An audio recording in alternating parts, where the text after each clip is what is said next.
혹시 미국 ETF 투자 어떻게 시작해야 할지 좀 막막하셨나요? 괜찮습니다. 오늘 가장 대표적인 두 지수죠. S&P 500하고 나스닥 100. 딱 이 두 가지만 가지고 여러분의 나이 그리고 투자 성향에 꼭 맞는 그야말로 나만의 투자 로드맵을 한번 같이 완성해 보겠습니다. 오늘 우리가 같이 살펴볼 내용인데요. 먼저 투자의 기본 무기인 방패와 창이 뭔지 알아보고 이걸로 나한테 맞는 조합을 찾아볼 거예요. 그런 다음엔 구체적인 실행 계획을 짜고 마지막엔 그래서 어떤 ETF를 사야 하는지까지 명쾌하게 딱 정해드릴게요. 아마 이 내용만 따라오시면 여러분만의 투자 계획이 손에 잡히실 겁니다. 자, 그럼 첫 번째 단계부터 시작해 볼까요? 모든 전략의 시작은 기본기 아니겠어요? 우리 포트폴리오의 가장 핵심이 될 방패와 창이 대체 뭔지부터 확실하게 짚고 넘어가겠습니다. 투자의 두 축을 이렇게 생각하면 아주 쉬워요. S&P 500은 뭐랄까, 미국 경제 전체를 아우르는 아주 든든한 방패 같은 존재, 올라운더라고 할 수 있죠.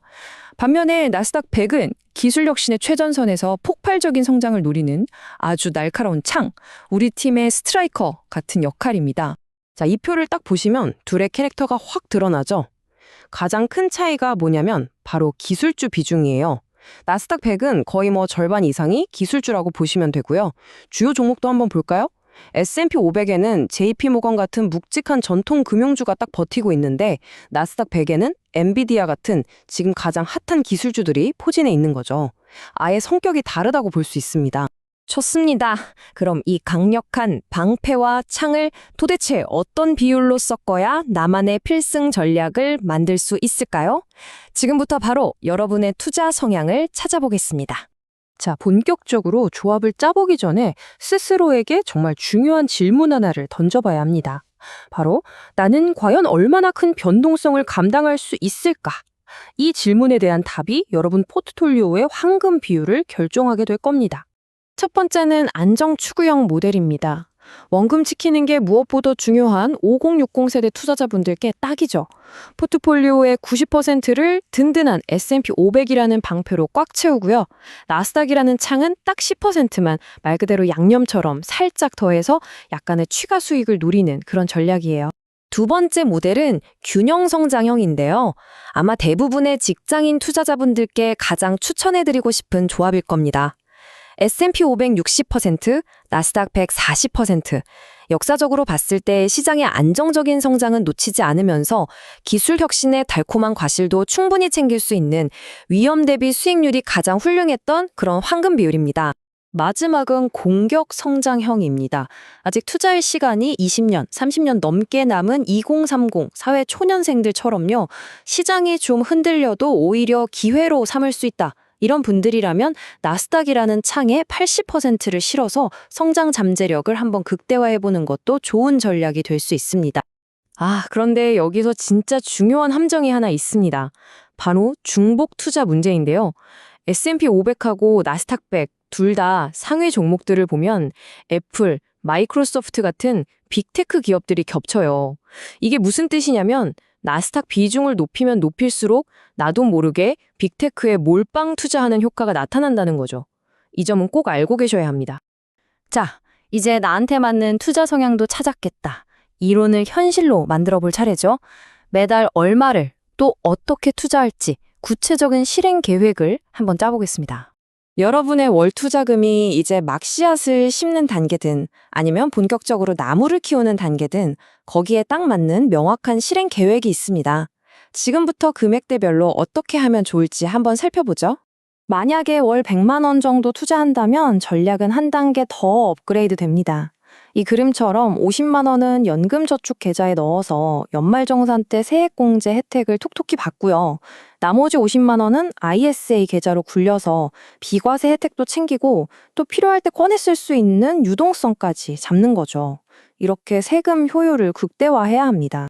사실 우리 투자 전략은 한 번 정하고 끝나는 게 아니에요. 20대에 필요한 전략이랑 50대에 필요한 전략은 완전히 다를 수밖에 없거든요. 이제 여러분의 인생 단계에 맞는 연령대별 로드맵을 그려보겠습니다. 이 로드맵을 한번 보세요. 아직 투자할 시간이 많이 남은 20대에는 나스닥 비중을 높여서 공격적으로 자산을 불리고요. 30대에는 내 집 마련과 노후 준비 사이에서 균형을 맞추는 거죠.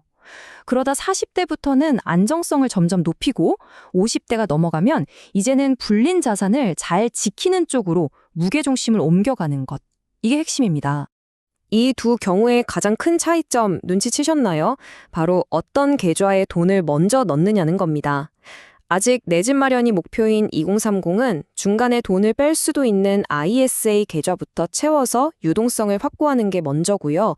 노후 준비가 더 시급한 4500은 세금 혜택이 정말 강력한 연금 계좌부터 꽉꽉 채우는 게 현명한 순서입니다.